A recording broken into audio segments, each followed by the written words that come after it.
Hello, guys. Good evening. Welcome, everyone. Welcome again. It's day three of your course. I hope you all are excited and you're enjoying the course.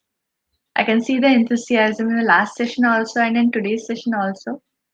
Please let me see that how many of you are excited for today's session. Just let me know in the comment section.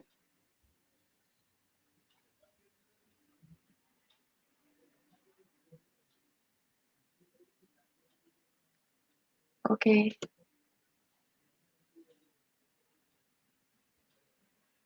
Yeah, so many of you are here already.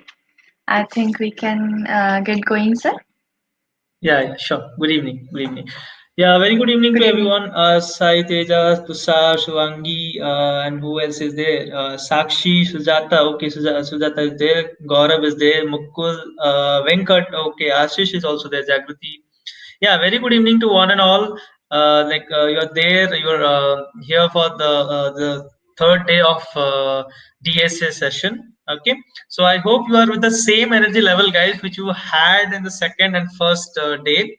So basically, I have the same energy level, and I hope you also have the same energy level. Okay, so let's rock this session with the same energy level, and let's carry forward whatever we had discussed. So let's move forward with that. Okay, in the last session, we discussed that time complexity of some codes we had discussed. Basically, some time complexities, like we discussed constant time complexity, some this linear time complexity, and I had discussed logarithmic time complexity. Okay, on the same note, let's start this session. But before starting it, I would request you all to put in the comment section all emoticons, whatever emoticons you want to put, guys. Just put it on. Just make the chat section colorful. Just spam it. Just spam it for the this time. I'm asking you to spam the chat section or comment section. Okay. After this, don't spam it. Only we'll take up questions or queries or doubts.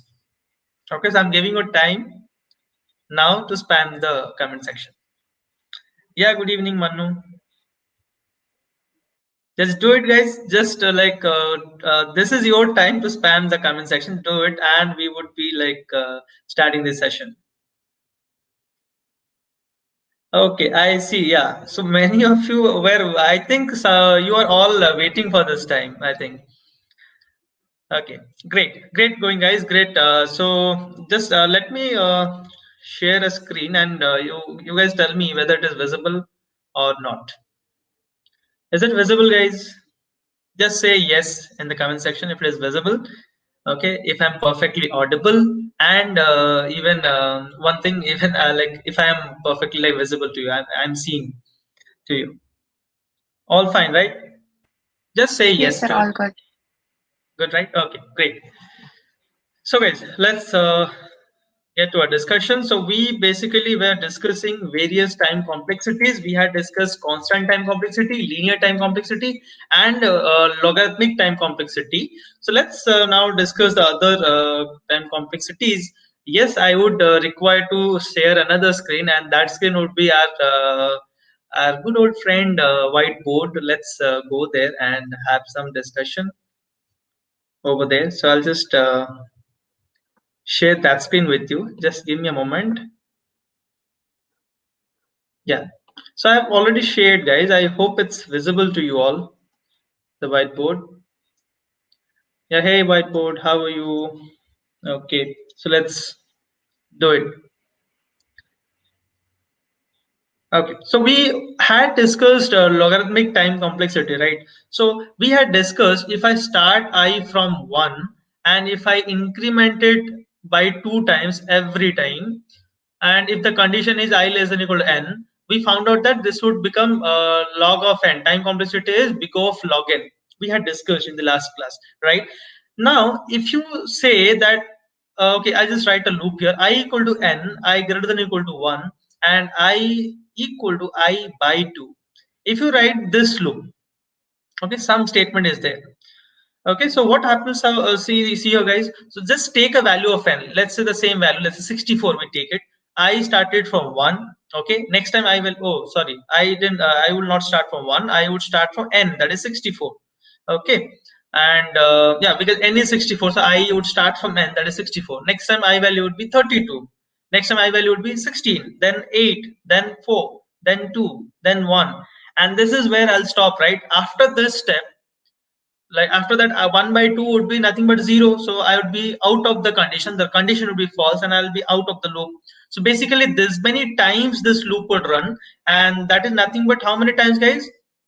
Or you can say in how many steps I reached 1 from 64.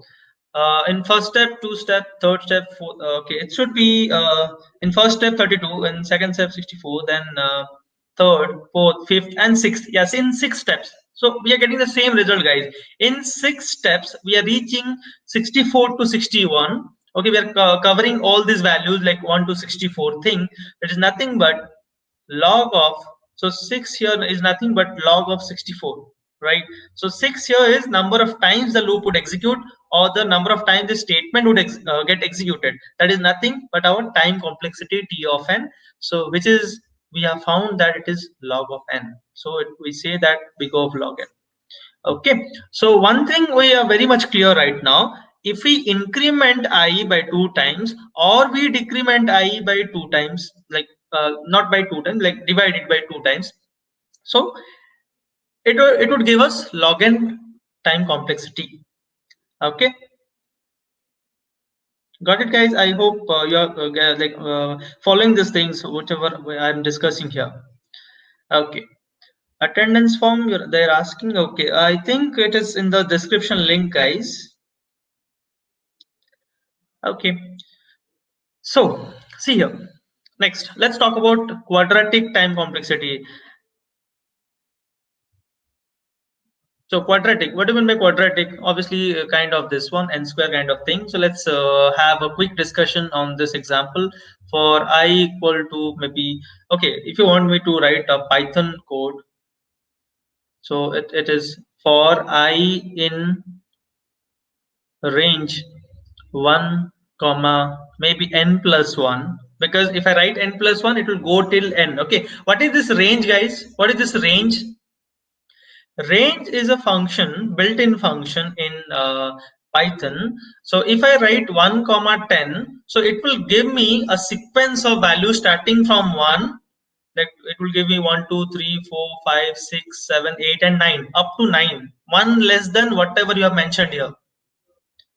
Okay, right? So 1 2 3 4 5 6 7 8 9, it would give us this sequence of values. So range function is a built-in function which would give us this range. And what I'm doing here, I'm basically iterating over those values for I in range 1 comma n plus 1. Okay, so if I write here for I in range 1 comma 10, first time I value would be 1, second time I value would be 2, third time I value would be 3. Okay, likewise. So I'll just quickly show you a code basically, so that you would understand what I'm saying here. For that I might be I'll be actually sharing one more screen. Like basically it will be going to this Jupyter notebook. Okay, that is very helpful. Okay, just a moment. Also, guys, I have shared the attendance form. Please make sure you do fill it. And it's also in the description section. Okay, so yeah, I hope it is visible, guys. So I'll be creating a new file here. Because basically, yeah, this today it's Feb 8, right? And it is just a moment. It would just take a moment to initialize. Okay.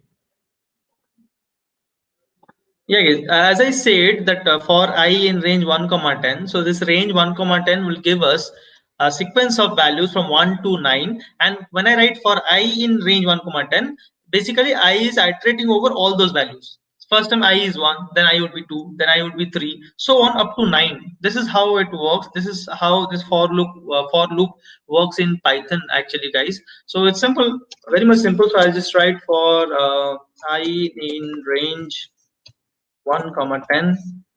Okay, so if I print every value of I here, of course if I print this thing, like I'll get 1 2 3 4 5 6 7 8 9. in each line, like in separate lines, but I want it in the same line. So I guess I had told you this already. So instead of next line, I want it to end with a space, so that it will print one and it will end with a space instead of next line. Yeah. So this is our output. See guys, we're getting 1 to 9. So I think now it is pretty much clear what range is doing actually, and we are basically iterating over this range 1 to 9. Okay. Got it, guys? I hope it is clear.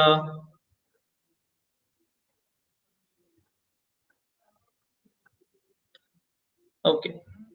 Just let us know from the comment sections if it's clear or not, or anything. If you're having any doubt, then please put it there. Yes, exactly. Yes. Gaurav, for n equal to 64, also we say that t of n equal to big O of 6. Yeah, you can say that. I guess you can say that big O of 1, because 6 is also a constant, so you can just say big O of 1. I just have taken a value of 64 so that we would follow the, like, we'll understand the trend. But I cannot say exactly for n equal to 64, it should be big O of 6. I should always say it is log of n. Okay, I should say big of log n. I should always say, guys. Okay, so I'll just stop the screen share. I'll again go back to this whiteboard because I have certain things to discuss over there. Okay, yeah. So quadratic time complexity is what we are discussing here. Okay, why do we write and Shraddha? See, default behavior of print function in Python is to print something and take the cursor to the next line. Okay, if we mention their end equal to space, it will not take the cursor to the next line. Okay, it will just print the value and end with a space. That's all. Yeah. So, and if I write a for j in range 1 comma n plus 1, okay, and there is maybe some print statement. Let's say print hi. Maybe this statement is there. Okay, yeah, there would be no semicolon, obviously. So this is the statement, guys. Here I have. So what do you say? What is the time complexity for this? So let's understand this one. I guess some of you would say directly, okay, this is taking big of n, because this loop is running for n times. Again, this loop is running for n times, so it is also big of n. Okay, and you see here, as this is nested loop, for each value of I, j would run for n times. So in total, you will say it is nothing but big of n into n, that is big of n square, time complexity. We'll say this directly. Understand? But I want to, I want you all to see in a different perspective. Actually, what you should do is you take this I and j. You write some values, initial values, like when I is 1, how many times j would run? J would run for, like, possible values of j are nothing but 1, 2, 3, so on up to n. So there is n times. Okay, when I value is 2, j would again run for n times, same thing, like it would start from 1 and it will end with n. Okay, why last value of j should be n? Because I have mentioned here n plus 1. If I mention n plus 1, then it will go till n, 1 less than whatever you have mentioned as the end value there. Okay, right. Then when I value is 3, again the same thing, j would start from 1, 2, 3 and so on up to n. How many values or how many times j loop is running? N times. Similarly, when I value would reach n, j would still run for n times. So total, this is also n times. So in total, if you add this all, you'll get the total number of times this statement, print statement, has been executed. Okay, got it? So what are the what is the total number of times here? You just write like n plus n plus n, so on. How many n's you are adding actually, guys? N, right? Total n. Total n number of n's you are adding. So that becomes nothing but n into n. So we say yes, it is big of n square, time complexity. Okay. So this is an example of quadratic time complexity, guys. Big of n square, we say. I hope this is pretty much clear. I would like you all to follow this perspective rather than this perspective, because if I change something there in the code, this way would help you. This way would help you actually.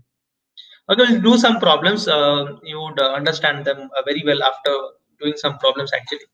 Okay, one more thing which I wanted to discuss, like one more type of time complexity I wanted to discuss, that is exponential. I don't want to give any example right now because that would like will not solve any problem right now on exponential time complexity. I'll just give some example.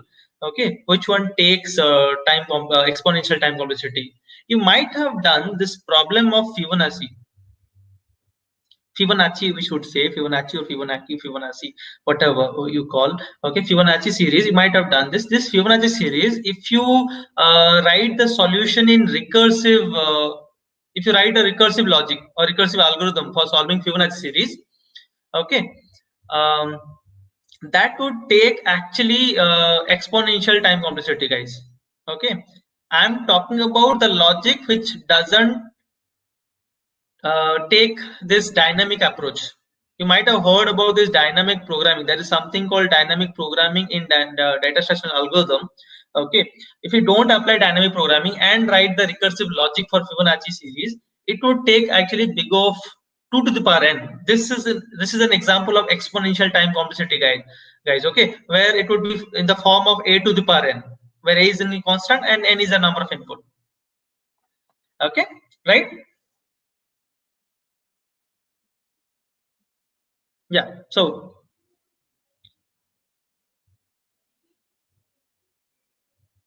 yeah, I think HM Classic Cartoon, we had already discussed that big O omega theta. Please refer to the previous session. I had like mentioned that very clearly when we are going to use big O omega and theta. Okay, please after this session, please go back and refer that session. It will be very much clear. But for our discussion here, we'll be only using big O. Okay, worst case time complexity. What if range was 1 comma n? Yeah, if range was 1 comma n, then it would be, yeah, as you are saying, to be very specific, you would say it is n minus 1 whole square. But again, n minus 1, if n is very large, n minus 1 can be called as n, guys. So automatically it would be big of n square. As I said, ignore the constant terms while going for time complexity. Okay.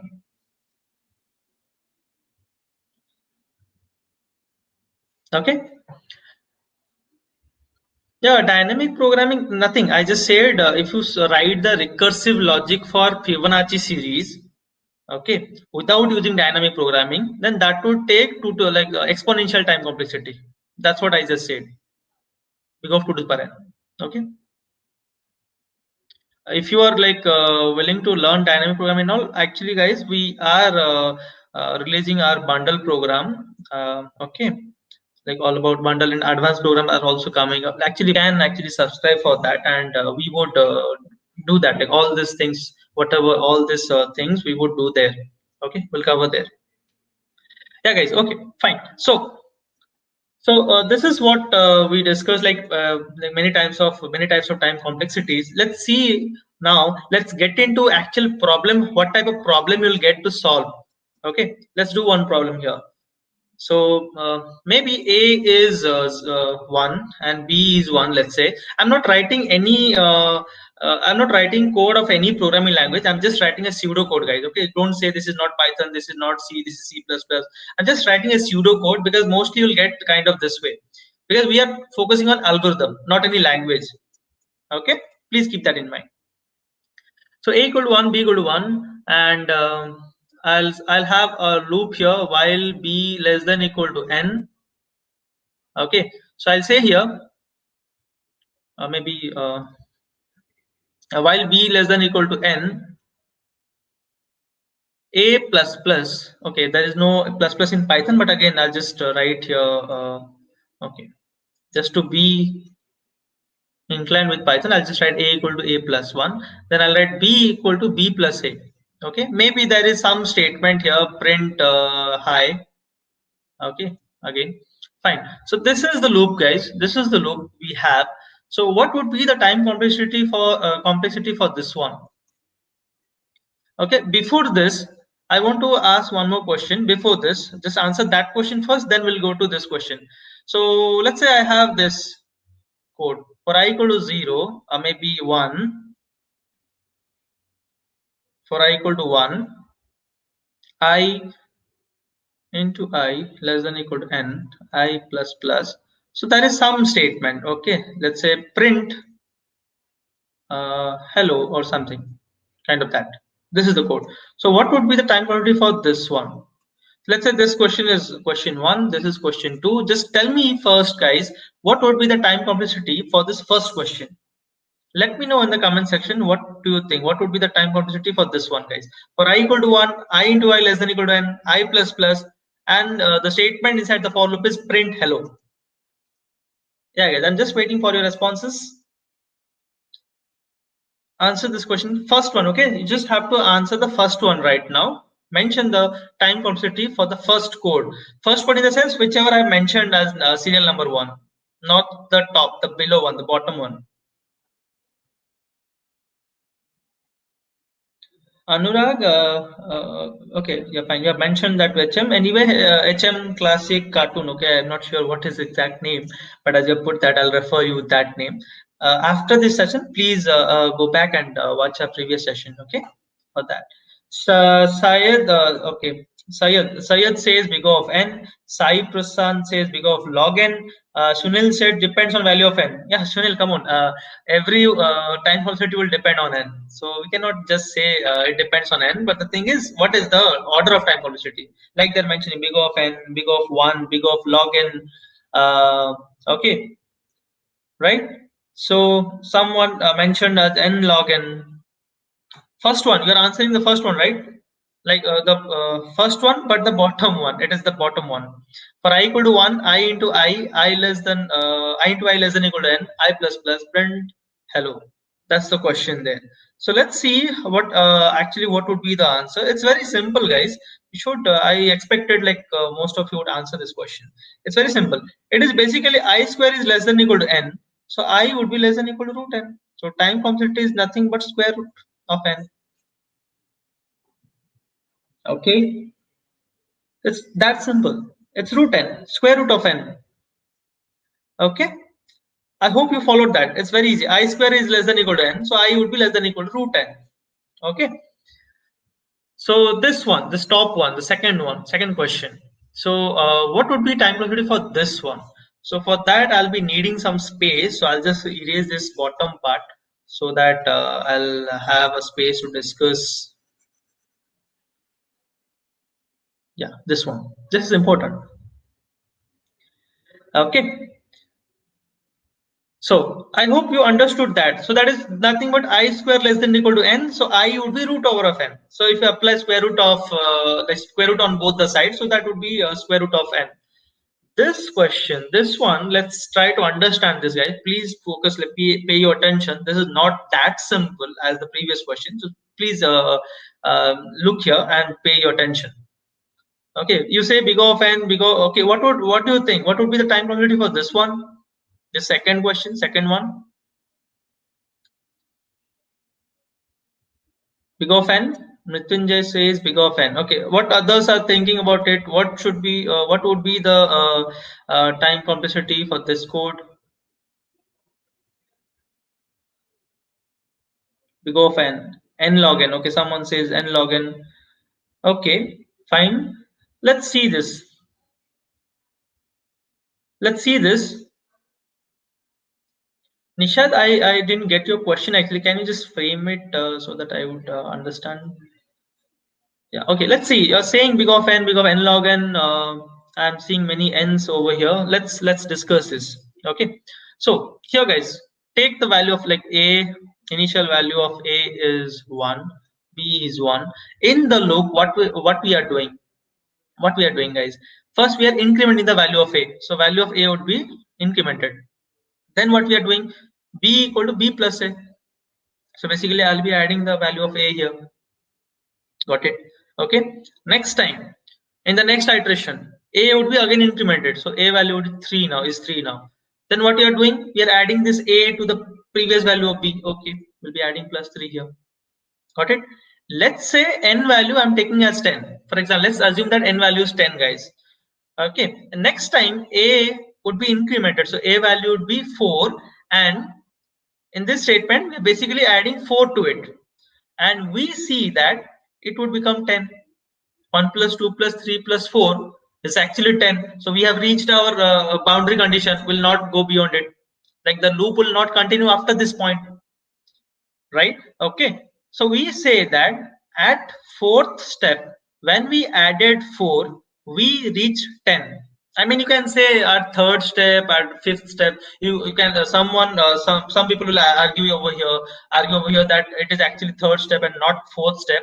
But I'm just starting with 1, so I'm counting this as the first step, guys. And again, this -1 +1 doesn't make much difference in time complexity analysis. Just to explain, just to have a clear understanding and easy understanding, I'm just taking that as at fourth step. If I'm adding 4, I'm reaching n, which is nothing but 10 here. I've taken n value as 10. Okay, so if I assume here, okay, let's say at kth step, at some kth step, when I add k,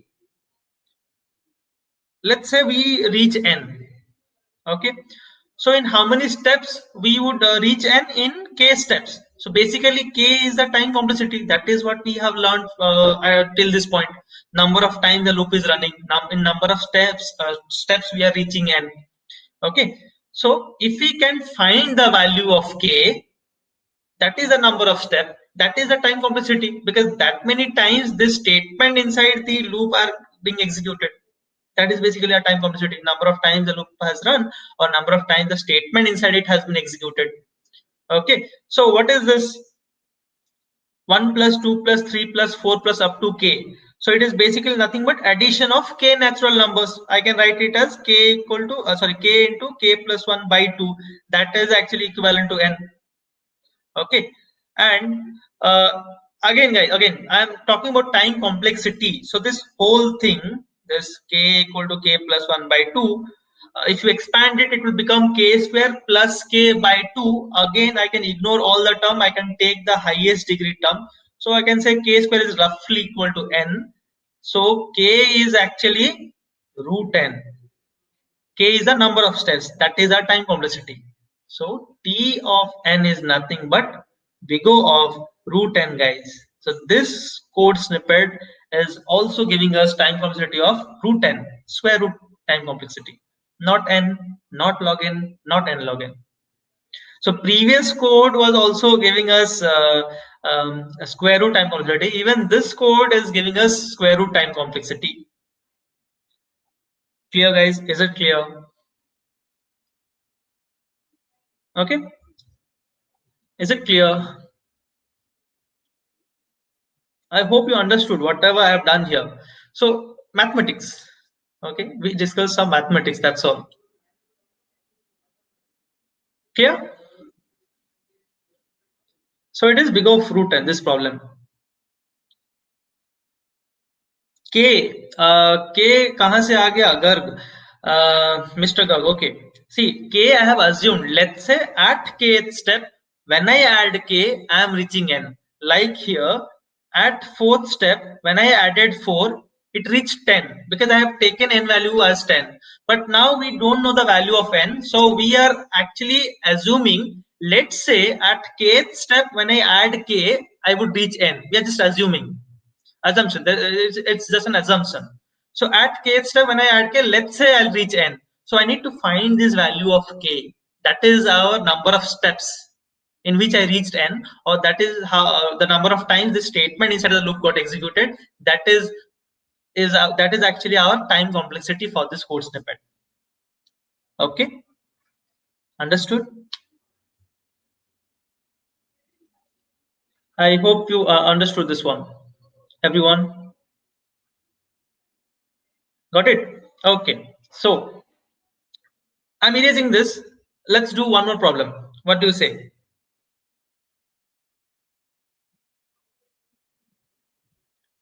Okay, I'm clearing this all up and let's do one more problem. Again, one interesting problem. Let's see this. Okay, for I equal to 1, I less than equal to n, and I equal to I into I, then I have for j equal to 1, j less than equal to I, j plus plus. and there is some statement as print maybe high. Okay, just tell me guys, what is the time complexity for this one? Okay, what would be the time complexity for this one?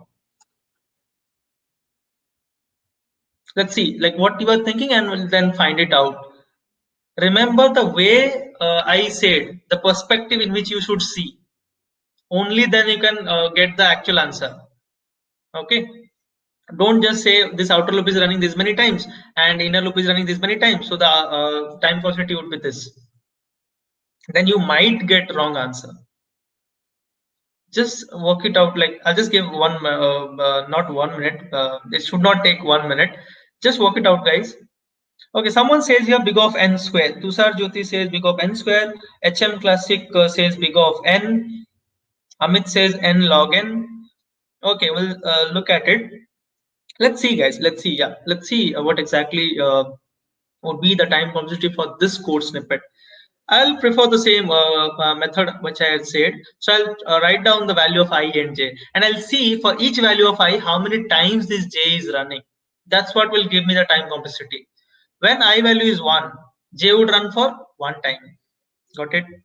Okay. So total number of times, like j value would be maximum 1, nothing else. So 1 time, fine. When I value would be 2, j would run for, okay, next value of I would be 2, right? So j value would be like 1, and possible value of j is nothing but 1 and 2.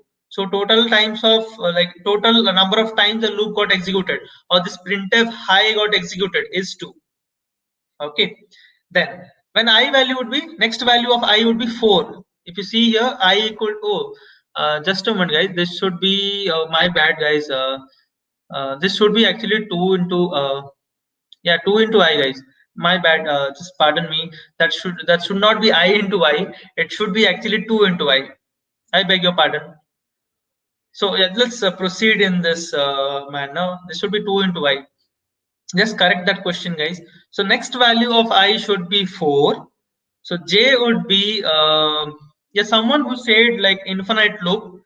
Yeah, I appreciate your like answer, because I is 1, so it would be always I equal to I into 1, I 1 into 1, 1 into 1, 1 into 1, 1 into 1. So every time like it would go on, like we're not increasing the value of I, it would, it was always, it would always be 1. So yeah, it will not terminate and infinite. Yes, good going Vishnu Kumar. Okay, yeah. So next value of I, let's continue by assuming that this should be 2 and not I. Okay, so first I value would be 1, then I value would be 2, then I value would be 4, because we are multiplying 2 to it. Every time it is incremented by 2 times. So j is 1. When I is 1, j would, possible value of j is 1. When I value is 2, possible value of j are 1 and 2. And when I is 4, possible value of j are 1, 2, 3, and 4. Total how many times? 4 times. Okay, then next value of I would be 8, so it would be like 1 2 3 4 8, so 8 times. Likewise, when I value would be n, j would run for n times, so now it is n, right? Obviously, because j is running for I times. Okay, got it? Got it? So total how many times guys? If I add them all up, it is nothing but 1 plus 2 plus 4 plus so on up to n. Okay, now tell me guys, I think now you can easily say the answer. 1 plus 2 plus 4 plus up to n, it is nothing but GP series, right? GP series, right? So a is 1 here. Okay, a is 1 here, basically 2 to the power 0. Okay, and here common ratio is 2, right? So it's, you can say it is 2 to the power 0 plus 2 to the power 1 plus 2 to the power 2 plus so on up to 2 to the power, what is n? 2 to the power, say guys. 2 to the power what would become n? Who can say? Okay. Yeah, somebody can tell this, say this. If I write 2 to the power log n, would I get n, guys? Would I get n? If I write 2 to the power log n, yeah, would I get n? So if I write 2 to the power log of 64, let's say, okay, if I write 2 to the power, sorry, my bad. If I write 2 to the power, yeah, log of maybe whatever, 6 maybe, okay, log to base 6. So is it basically n 6? Are you getting my point? This is maths, guys. So just check it out. Okay. I don't want to get into the mathematics part of this. I think you know, like this logarithmic thing. Just have like just get back to this mathematics part and just have a quick revision over there. So it is basically 2 to the power log n. You can say here. Okay. 2 to the power log n would be n here because we are talking about base 2. When I say log n, it is actually base 2. So a to the power log n base a will give you n. Okay, right. So, okay, so 2 to the power 0, this and this, we have all these terms. So now you just have to find out the summation of all these terms. Do you remember what is the summation of GP series of n terms?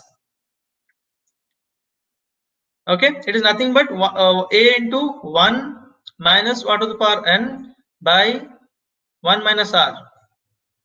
Okay, a into 1 minus r to the power n by 1 minus r. Yeah, base is 2. By default it is 2. Base 2 by default. I said in computer science, whenever I am saying log n, it is actually base 2 always. Okay, by default. You don't have to get confused about that. Okay, so 1 minus r to the power n by 1 minus r. Just put the formula here. A is 1, 1 minus r is 2. What is n, guys? Here in the GP series form, the summation of GP series formula, what is n? Number of terms. Here, how, what are the total number of, what is the total number of terms here? Total of terms is, yeah, guys, what is the total number of terms? What is the total number of terms here? Log n plus 1, right? Log n plus 1, we are saying 0 to log n. So obviously log n plus 1 terms are there. 2 to the power 0, 2 to the power 1, 2 to the power 2, so on up to 2 to the power log n. Total log n plus 1 terms. But yes, I can write log of n, log n terms. Plus 1, plus minus 1, we can ignore those stuff. Okay, so it is now 1 minus 2. Okay, so it would come out to be 2 to the power log n minus 1. You can do the maths. I think 1 minus 2 is minus 1. Minus 1 would be multiplied to the numerator, so it would become 2 to the power log n minus 1, which in turn I can write just 2 to the power log n, right? Again, I have already told what is 2 to the power log n. 2 to the power log n is nothing but n, so it is big of n, guys. Time complexity is big of n for this code. We have here nested loop, but still then time complexity is big of n. Okay, so this question would give you big of n, linear time complexity, guys. This is an example of linear time complexity. I hope it is pretty much clear to you, this question. Any doubt on this, guys? You just have to understand some maths here, like 2 to the power log n is n, and summation of GP series of n terms. I'm not talking about summation of GP series of infinite terms, of n terms. This is the formula I've also written there. So just have to put the formula here and just simplify it to get big O of n. That's all. Okay. So when you say computer science, whenever this science thing comes into play, then there is mathematics. Without maths, there is no science. Without science, there is no maths. So maths and science are correlated. Okay. So you cannot run from mathematics actually. Okay. Fine. Yeah, I am reading chat. GMS, yeah. I read everyone's chat there. Sometimes like I might overlook some of the question. Then like Shivangi is there for the same purpose actually. Have I missed out any questions, Shivangi, up to this point of time? No, sir, not I yet. have like, okay, great then, great. Yeah, Akash, you can ask me one more question. Yes. Oh, you want me to do one more question? Okay, great. I'll have to think about some question. I hope I can do some question. Yeah. Okay. Fine.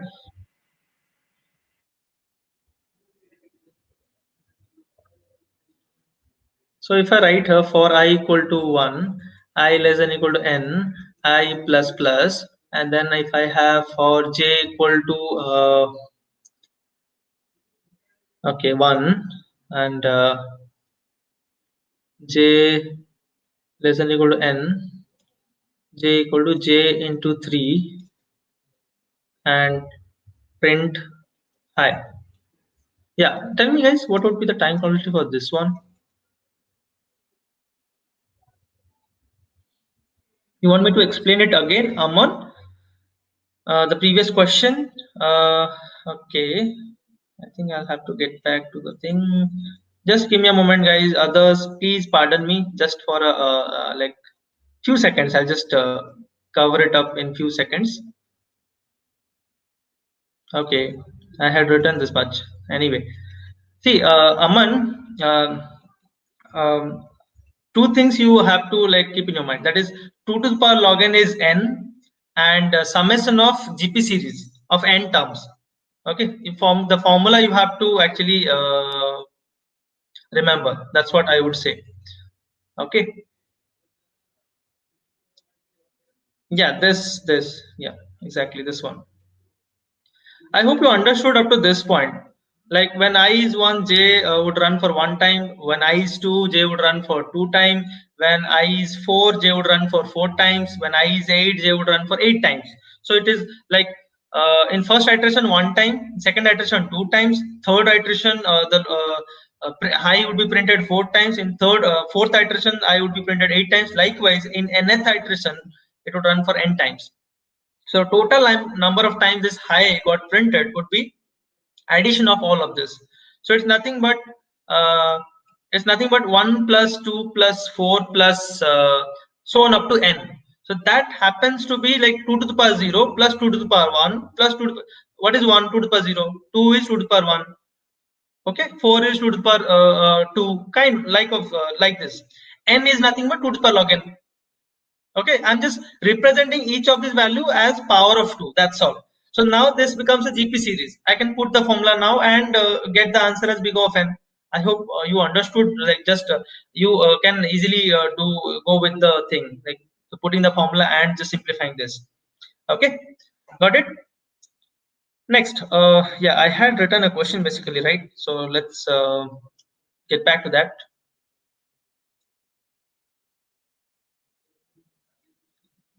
Now 2 to the power 0 is 1. A is 1. Okay.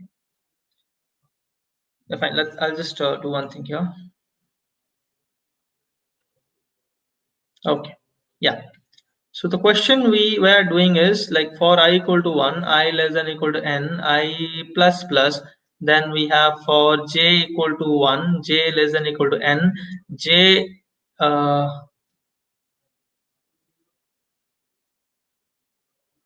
yeah, j equal to j into 3, let's say. And there is one statement, let's say print high. So what would be the time complexity for this one? That is the question here. Okay, what do you say, guys? What would be the time complexity for this one? Again, it's quite easy. Just have to check out I value, j value. I starts from 1. When I is 1, j would run for how many times? Who can say how many times j would run? When I is 1, how many times the inner loop, j loop will run? Yeah, the incrementation is j equal to j into 3. So what would be the number of times this high will be printed in each iteration? That's what I want to know. That's what I want to know. Yeah, Blaze Thrower. I don't like. I'm not saying that Python is not better. Or Python is not good. Even this is like we will be using Python in this course. I should not be saying Python is not good. Yeah, I'm just writing here I'm not following any particular language here. I'm just worried about the logic of the program and what is the time taken by it. That's all. Okay. So J loop will start from 1 and will go till n, but the incrementation is see j equal to j into 3. So it is every time incrementing 3 times. We have already seen when something is incremented 2 times, then we got it as log n base 2. Likewise, if I increment it I into like 3 times every time, then it would be log n base 3. Okay, so it would be log n base 3, guys. So you can just put any constant over here. So if it is I into a times, then it will be log n base a time complexity. So for I equal to 2, same thing. The same thing I'll get like log n base 3. So it will go till n. So yeah, even then it is log 3 base n. So you just have to add them all. And how many number of times this log n would be added, guys? N number of times. So it will become n into log n base 3. So because of n log n base 3 you can say, or you just can say log n. That is also fine. You can ignore this base 3 thing. Okay, n log n. Because in each iteration, the inner loop is running for log n times. Okay, and this high would be printed log n times. So I have n iterations, n such iterations. So log n plus log n plus log n number of times I have to add. So in total, it would become n log n. You can put base 3, you can ignore the base 3, you can just say n log n. Okay, not an issue here. Got it, guys? Understood this one? If you understood, we'll move forward in a different topic actually. Okay, great. So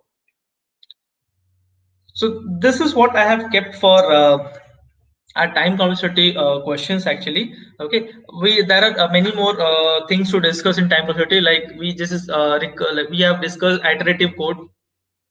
Also, we have to understand how to find out time complexity in recursive code actually, but we cannot do that here in this like 5 days or 6 days or 7 days program. So we have kept that in again this advanced courses and this bundle courses. So guys, we'll see there like what are the other ways of finding out time complexity, like for recursive code. Okay, again for like there are other theorems also there which we can put and find out time complexities. Okay, now okay, before that, I hope I haven't like skipped any of their doubt, Shivangi. So there is a doubt. Would we use ON or ON square more or O log n? That's not. We cannot say, guys. We cannot like say that we would use more and less. That depends on the logic. What algorithm has been given to us. So that is that would give us the time complexity. We need to find the time complexity if we have three logics to do the same task, and if this three logic taking big of n square and big of log n, obviously I'll prefer big of log n, because log n is less than big of n and it is also less than big of n square. The sequence is log n less than big of n less than n square. So obviously I'll prefer the logic which would take log n time complexity. Okay, got it, Rahul? Also, sir, Rahul is We asking are if yeah, yeah, I just yes. saw that comment. Rahul, we are not ignoring the outer loop. We are taking that into consideration. When I say for each iteration, log n times the inner loop is running. How many times then log n I added? N number of times. Why? Because the outer loop is running for n times. Okay? Okay? I considered outer loop. Even there I considered, guys, because in the previous question when I value was 1, j executed one time, I value next value I value was 2, so j loop executed for 2 times. Next time I value executed for 4, like I value was 4, so j loop executed for 4 times. So it is in accordance with the outer loop, guys. I'm not writing in my own, like on my own. Okay, got it. GMS, if you want to like learn Python, if you're very much interested to learn Python, as I said, we are actually having our sessions at 8:30 p.m. You can join that. Okay. Yeah, guys, I'm just saying one thing. Whoever is like yeah, feel that okay, this is like I can right now I'm not able to understand everything, but I can rewatch it and I can actually understand this. So like Nigam he has mentioned over here, yes, you can do that. Just rewatch the video again after the session. Okay, if you have any doubt, as mentioned by Shivangi in the chat, you can put up your queries in the community group. Even then, if you are not feeling it comfortable, like no, this point I'm just facing some issue, we have like we would be having one extra session at the end, guys. The seventh day, that is the doubt clearing session. So all those stuff we can take there. Okay, don't worry about that. Even if this course is of free of cost, but we are like we are aiming at least to make you understand the essentials, the basics of DSA. Okay, that's what we aim at. So don't you worry about it. We'll do the needful. Okay, so yeah, we are back to the Jupyter notebook. I had come here for a purpose actually, because now we would discuss the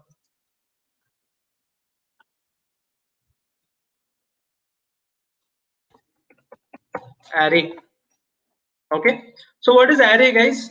What is array, or what are arrays?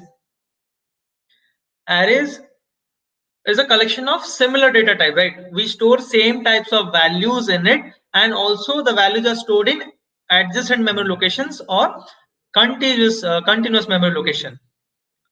Right. Okay. That's what it is doing. Array is nothing but it's a collection of similar types of values, and the values are stored in contiguous memory location. Sushil, as you have asked this question, like which is good for competitive programming, C++ or Python. Let me tell you, um, execution wise, execution wise, C will take less time as compared to C++. C++ will take less time as compared to Python. But again, Python development time would be very less, guys. Like you can code faster. Okay, so that's what. Yeah, so arrays is basically collection of similar types of values, and the values will be stored in adjacent memory locations, right? So we'll do certain operations, guys, in array. How to like have array in Python? Basically, we have discussed list, right? So list, we can treat it as array in Python. Yeah, you may say that okay, there is something array like there is a separate thing called array in NumPy library of Python and all, but we don't need that. We don't have to go there. We just have to see the basic operation of arrays, which can be easily done with the help of list.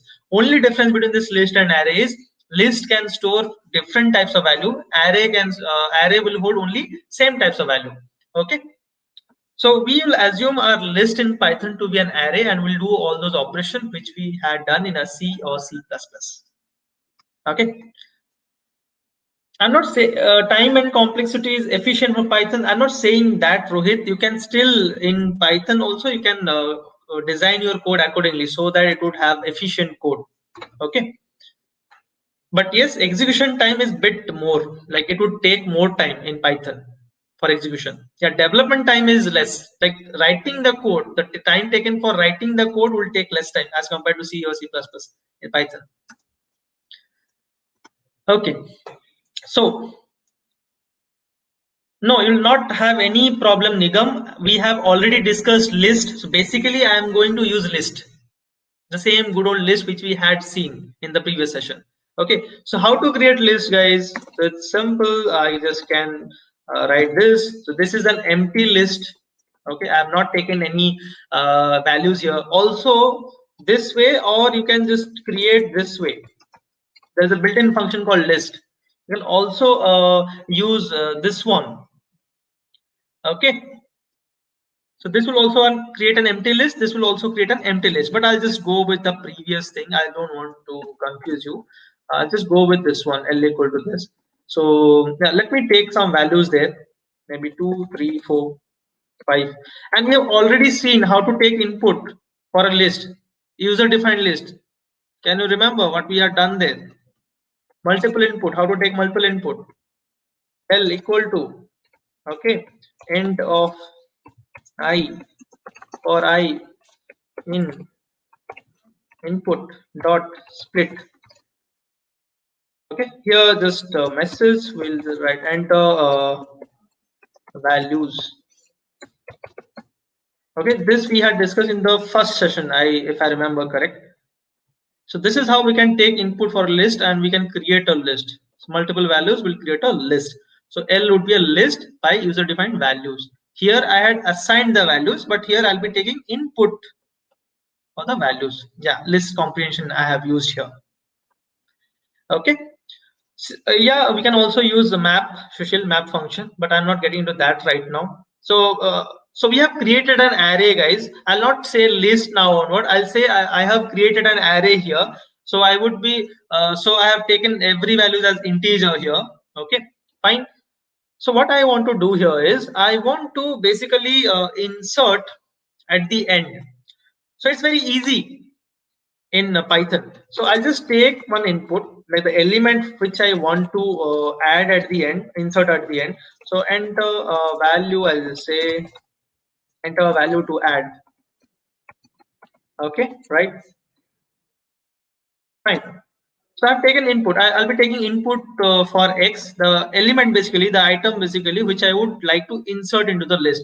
So first thing, which I am, what I'm telling, Nigam, I think you have not attended the first session. So after this session, just go back to the first session and you would pretty much understand this, whatever I have done.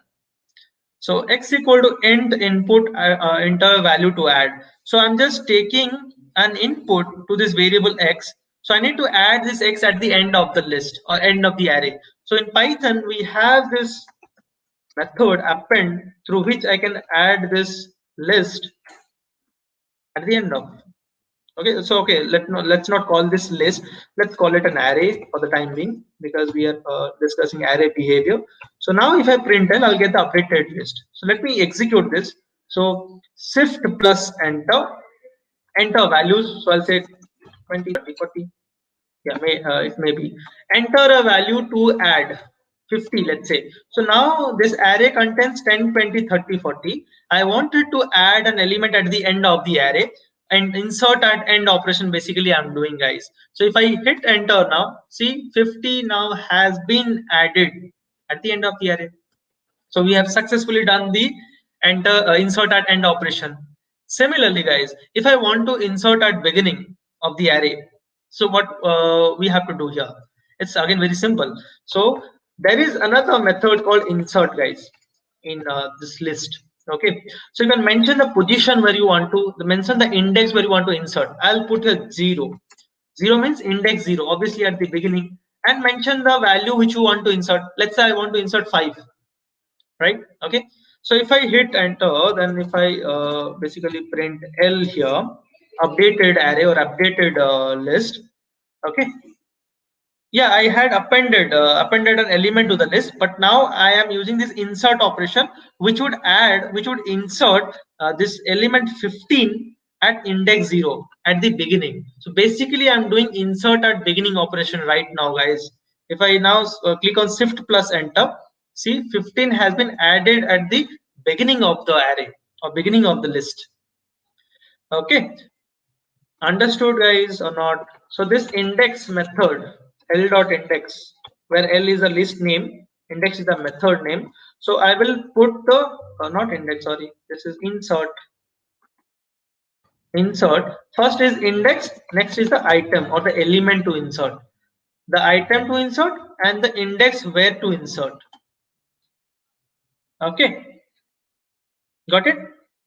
And if I now add I wanted to add at the end, so I can just use this append directly. Through insert also you can do. How you can do, I'll show you. If you want to insert at the end through insert method, that is also possible. Very easy. I just mentioned here like length of the list l. Okay, and maybe I want to insert 60 maybe, let's say, right? So print l. See here, 60 has been added at the end of the list. So you can either go for this append method or this insert method. Is in place of this index, you can just pass length of the list. What is this len, guys? Len. Len is nothing but is a built-in function which would give you length of the list. Basically, the number of elements stored in the list. That is what this would give me. Okay, so at that position, this 60 would be added at the end, basically. Okay, right. And now, if you want to uh, basically, if you want to add an element at any specific position, so you can take the position input here. So basically, input, okay, enter basically the position to insert, right, and here then you can just insert this element, insert at position. Okay, so position starts from 0. I have assumed position and the item, let's say that item is 45, for example. So this insert, now this operation insert will insert this element 45 at this index, whatever you would take as the input. Let me execute it. So shift plus enter, enter the position to insert. I want to insert this 45 at index 3. So I'll insert here 3. Okay. So if I hit enter, 45 is there. See, 45 has been inserted at the index 3. Okay, guys. So this is how you can do insert at beginning, insert at end, insert at any position. Likewise, you just do some research, guys, to delete. I guess we have already seen delete, this pop operation, you might remember, l dot pop. If you just call l dot pop, it will delete from end, right? So if I hit enter, see 60 has been removed from the end, 60 has been deleted. So just calling this pop method will delete an element from the end. Again, if you want something to delete from beginning, you just write l dot pop 0. So it will just delete this element, the element which is at index 0. That's all. Okay, right? So if I hit enter, see 15 is not there anymore, 15 has been deleted. Okay, so yeah, so likewise you can put any index if you want to remove the element from that index. So this is how you can do insert at beginning, insert at end, insert at any position, delete from beginning, delete from end, and delete from any position, guys. So this is the array operation to you in Python using list.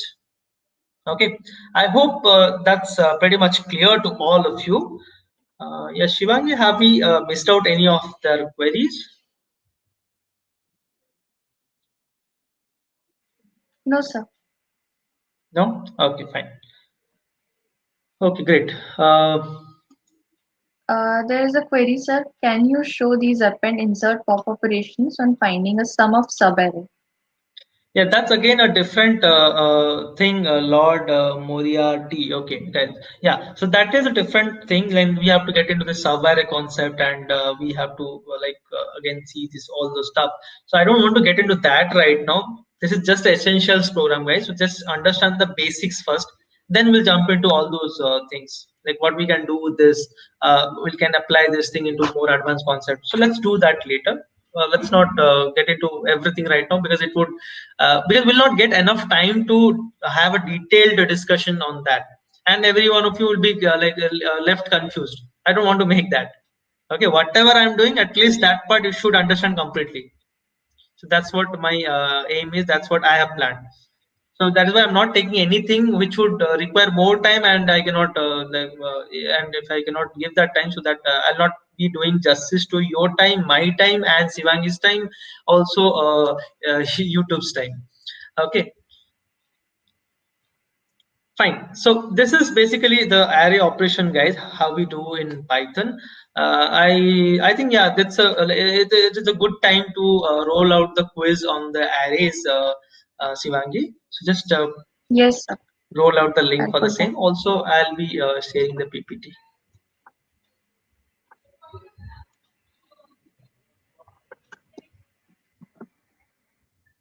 Yeah, guys, quickly finish the quiz and let us know when you are done with it. Link would be, yeah, link Do you has been have the shared link in already. it? Yes, it has been shared.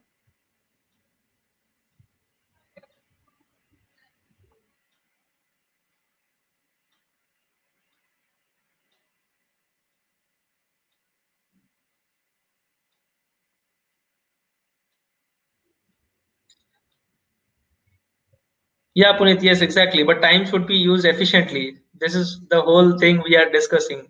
Efficient use of time. Okay, even if we are taking 15 more extra time, that 15 minutes extra should do justice, should be justified. And nothing like it should not be Also, like guys, cover half of something. Yeah, Sivangi, you are saying something. Yeah, you can say. Sir has already mentioned that if you want to go in depth of Python, then you can attend the session that we are having at 8:30 p.m. That will be really helpful for you. If you attend that session and then come here, then the concepts will be clearer for you. That I wanted to say.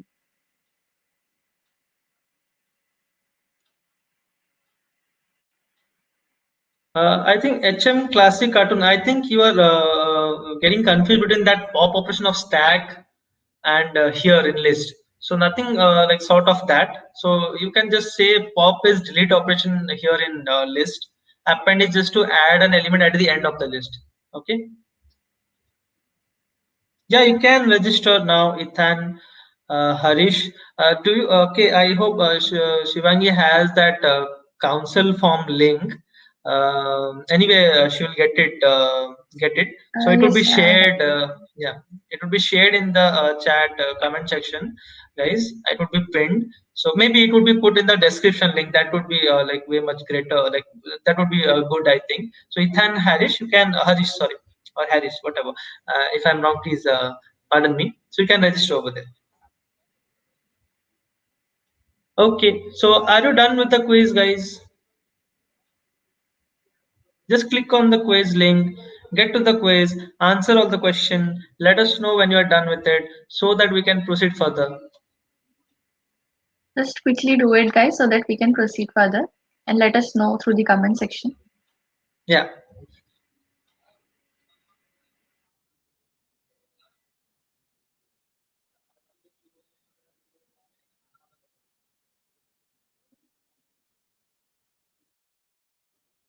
Meanwhile, if someone has done with the quiz and have some queries, you can put over here in the course, sorry, in the comment section, so we can. I would be happy to discuss that. I hope that most of you have already visited the website of Let's Upgrade. But if you haven't yet, then please make sure you do visit it. You can explore more things there.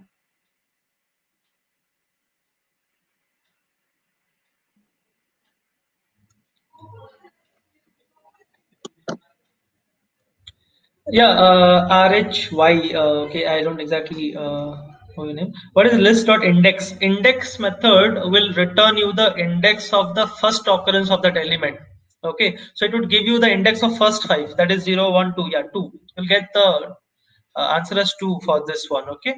Yeah, I see the council link has been shared, guys. So this is where you need to register. Like, just fill the form. This is not the registration for the course. So you are just registering for the council session. So an appropriate person will reach you so that they would understand what is your basically what is your need, and you would be catered as per that. So if you have like any plan of going ahead with us for the advanced courses and all, just fill the form here, this link, letsupgrade.in/council, and you would be reached out. Okay, one of our team member would reach out to you. Yeah, linked list, Atharva. I don't think we'll be able to do linked list today, but yes, we'll start the basics of linked list. We need class and object, so we'll be starting with class and object right now. That would be applied in linked list. So yeah, so it is the important part to get into linked list in Python. Okay, so guys, I think all of you have done the quiz, like finished the quiz. So let's get back to here. Let's start this class and object concept. Okay, yeah, fine. So what is class and what is object? That is my first question. So just put your answers in this comment section, guys. Just put down your answers in the comment section. What do you have any like what idea you have about class and object? So I'm just diverting from this DSA, diverting from this Python. Okay, not exactly I'm diverting from Python, but I'm just jumping into a concept called oops. So some of you might ask what like what is this oops concept doing in DSA? Like I said, guys, in Python there is no pointer. In C++ we use pointer to create linked list and all this, create this structure node linked list we do. But as there is no pointer over here, so we are taking help of this class and object to implement that linked list. Okay. Okay. Yeah, Punit will have another quiz. Yes. Okay. Yeah, I see some answers. Class is a blueprint, object is a thing or something, class is a blueprint of an object, class is a blueprint, object is an instance of a class. Okay. How about this definition you might have heard sometime back, like uh, that is class is a collection of similar object and object is instance of class. So it's like we are they're interrelated, right? So it's like, where do you live? In my house. Where is your house? The place where I live. So it's kind of that kind of definition it becomes. So we don't want that kind of definition. Let's understand. Yes, guys, you have put a very nice definition actually. Class is a blueprint. It's something like doesn't exist physically kind of thing. Yes, exactly. Let's take an example, guys. Okay, let's say in Amazon there's a new phone coming up. Okay, let's say Samsung M81, for example. So all the features and specifications have been released actually, let's say, okay, have been released, but the phone has not been launched yet. The actual product is not there in the market to buy, but all the specification and features have been released. You can check it out in the Amazon. So my question to you is, having understood or having all the information about the specification and features of the phone, can I take a selfie from that phone right now? Okay, right now, can I take selfie from that phone if I know all the like features and specification of that phone? That phone is not yet launched, right? But specification and features are out, so we know the specification, we know the features of the phone, but we cannot take the selfie with that phone right now, right? Because we don't have the phone with us. It's simple.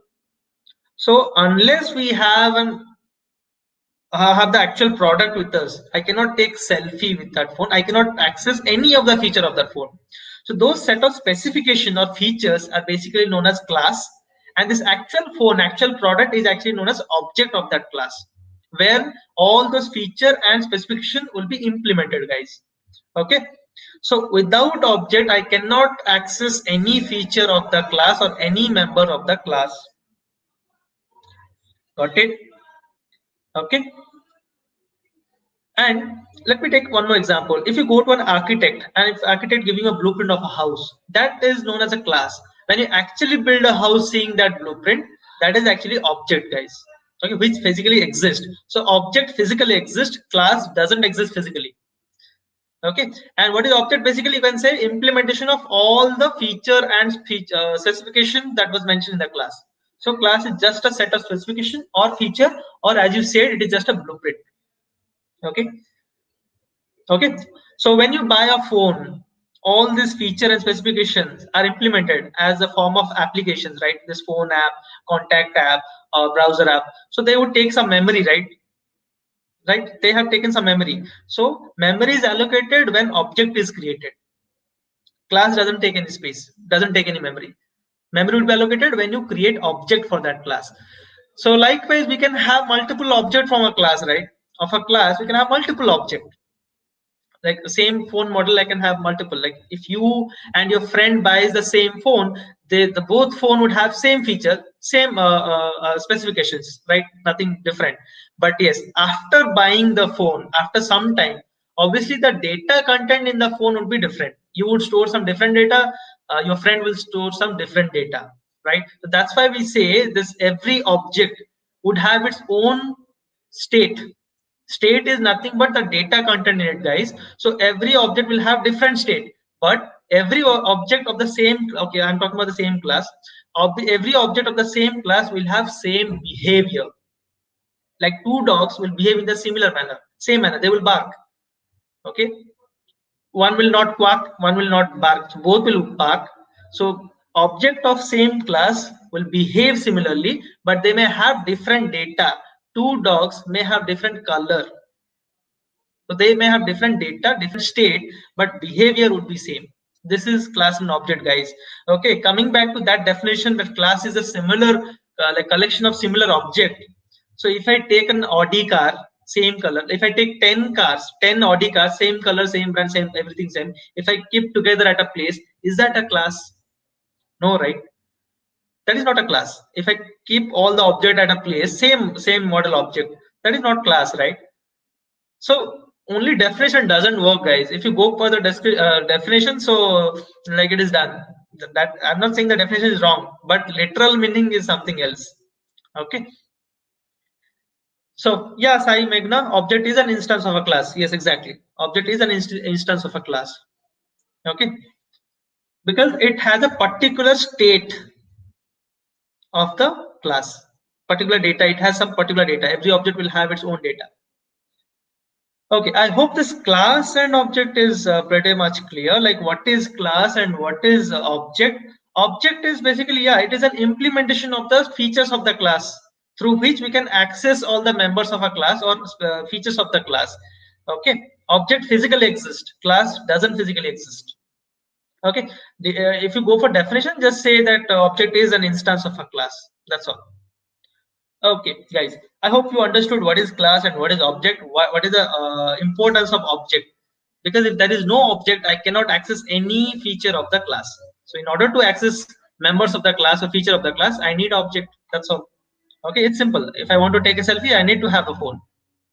If either you buy it or you may take it from your friend, but you need to have that object. You need to have that phone to take a selfie. Okay. So Anurag, okay, you're saying we call the after we call the object, only then memory is allocated. Not call the object, we create the object. When we create the object, memory is allocated. Like when phone is built, different memory, different application are installed in it, so it would take up space, right? So and memory chip is also embedded there. So yeah, that's what. So when we create object, memory is allocated. Okay, so I want to discuss one more thing here, guys. Just a very small thing I want to discuss over here. For that, we have to shift to our good old this whiteboard. Actually,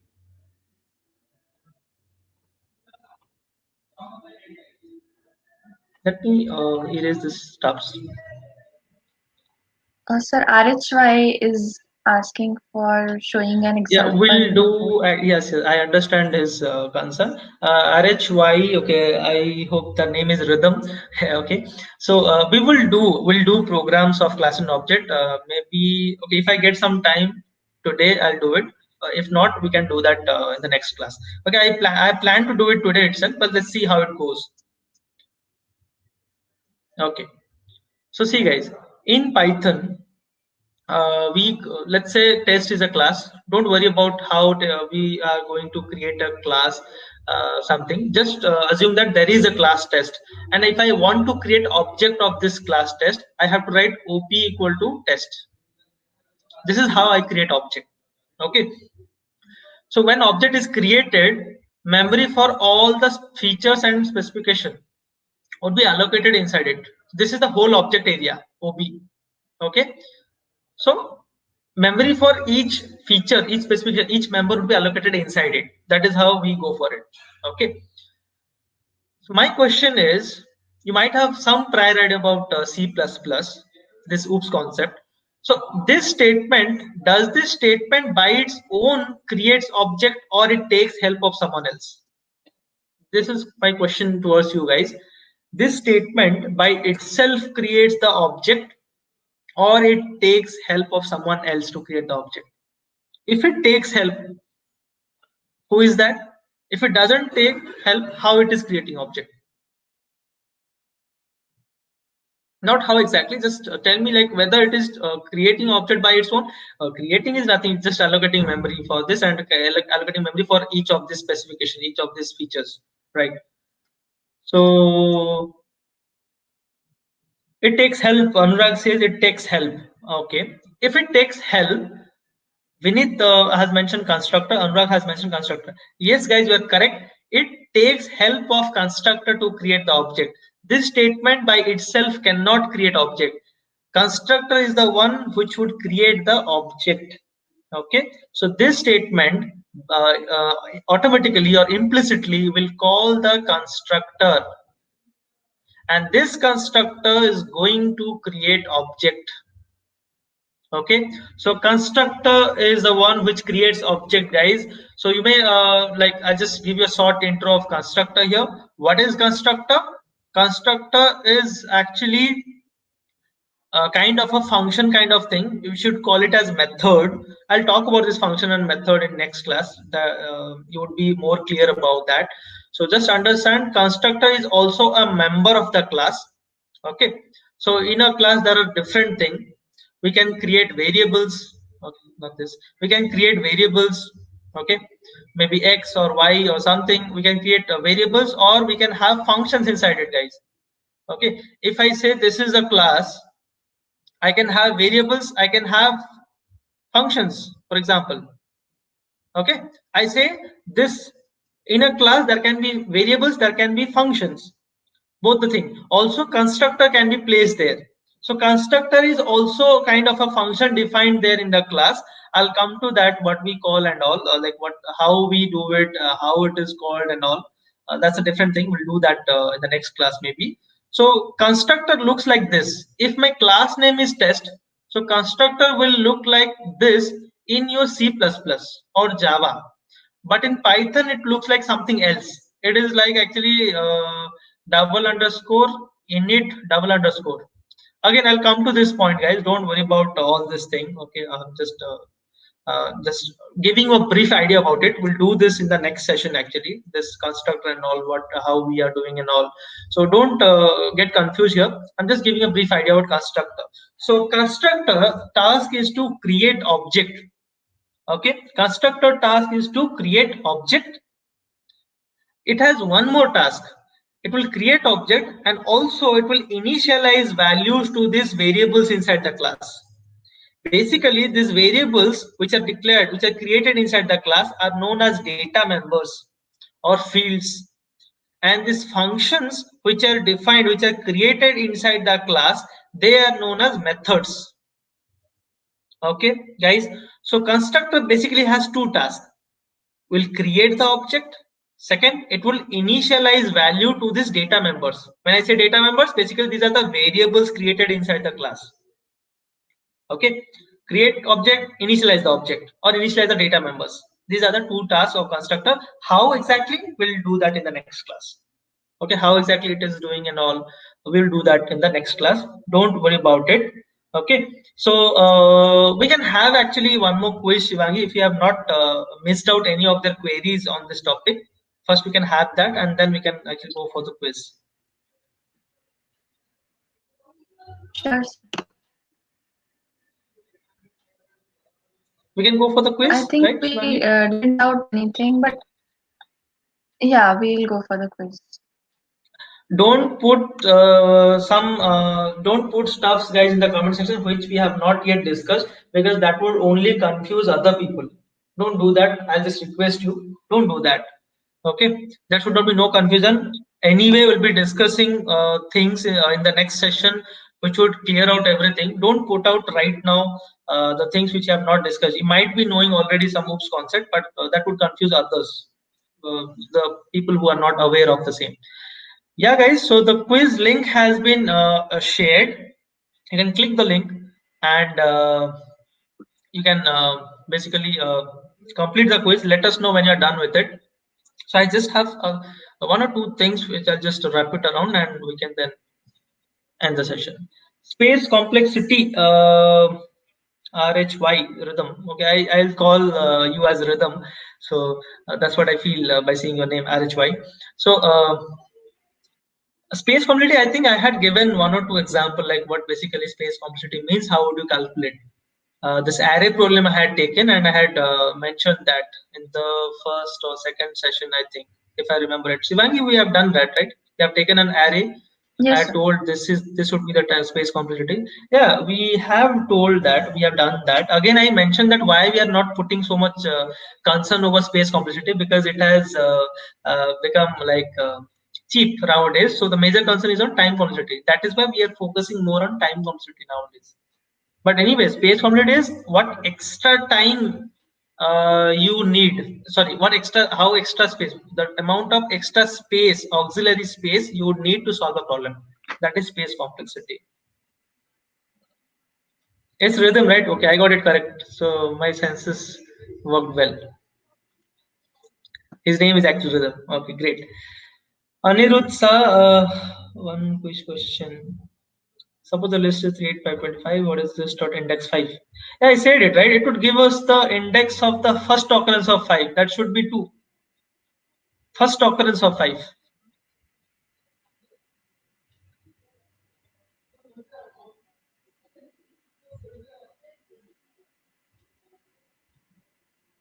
And for the Done with people the who quiz, are guys? attending today Yeah. for the first time, I would just like to mention that please make sure you do fill the attendance form because it's very necessary for you to be eligible for the examinations. And for the people who know it already, I guess you have done filling it. I'm sharing the attendance link once again, so please do fill it. I think they'll also find that in the description. Yes, the link is also in the description section. Yeah. Yeah, guys, also those who are attending this session for the first time, you haven't attended the, if you haven't attended the last two session, I think in the description you'd find the link for the playlist, so you can get there and you can watch the previous videos. Do watch it before you come to the next session, guys, because yes, otherwise you would left, like you'd think that okay, there is something I'm not getting, I'm not understanding, there's something left out. So I don't want any of you to like get that feeling. You just attend the session. If at all you are not getting it, like you're not understanding anything, we can cover that at the last day that is assigned for this doubt clearing session, guys. Okay. Yeah. I can see many of them are done with their quizzes. Yeah. Okay. So yeah. Okay then, guys. So yeah, so that's what we had discussed, guys. So this is the basically what is class and object and what is the task of object. Okay, without creating object or without object, I cannot access any feature. I cannot use any feature of the class, or I can say I cannot use any member of the class. Only through object I would be able to access the feature, access the member of the class. Okay, and one more thing we discussed, this statement OP equal to test, this itself doesn't create object. Actually, this takes help of constructor, which creates object. Constructor basically has two tasks. First is to create object, second is to initialize data to the data members, or you can just simply say initialize the object. Okay, got it? So this is what we have discussed. In the next session, guys, we'll be discussing basically how to work with this class and object. Means we'll do programs on class and object. We'll see how it works, and then we'll get into linked list. We'll cover, we'll complete the linked list in the next session, guys. Class and object, linked list will be done in the next session, basically. Yeah. Okay. Yeah, So I Shivangi, think we I'm are all done. done for today, sir. Yeah. Yes, Yes, sir. exactly. Yeah. So Yeah. let me just do that for you. Just we'll quickly look into what we have learned today. So we have seen some really good examples on time complexities, and I guess that whatever doubts you had on that, you got them clear. And after that, we have seen arrays and some really basic operations on arrays that will be required for the further sessions. And after that, as I mentioned just now, that we have learned about class and objects, that objects are really necessary to access any feature of the class. And we have also seen a new keyword for some of you here, that's constructor. And sir will be explaining it later on, like in the next session, I guess. We will be discussing something more on constructors. And Yeah. yes, I guess that Yes. was pretty much about today. Yeah. Yeah, thank you, Shivangi, for the nice close, and also thank you guys for attending session, and for thank you for bearing me for so long. And yes, I'll just specifically answer Nigam. Don't worry about that. We would cover that in the next session. We'll use it anyway. We'll use that, Nigam. Okay, don't worry about that. So okay, guys, fine. Okay, so Saeed Muhyiddin, you have overlooked some message of yours. Let me check it out. Oh, you haven't got your certificate. I think it would be dispersed Sir, about on 10th, I think. certification. He's asking about the previous certificate, might be. So it would, so we disperse on 10th or Yes, sir. 20th or maybe end of the month. So guys, don't worry about it. You'll be, all will be getting a certificate if you have passed the exam. Okay, the condition for getting certificate is you have to pass the exam. So if you have passed, you will definitely get it. Don't worry about it. Okay. So yeah, great going, guys. So thank you, everyone. Thank you for being here. Thank you for attending the session. Thank you, Thank you. Shivangi, Thank you, Shivangi everyone. again. We'll see you tomorrow again. Thank you, sir.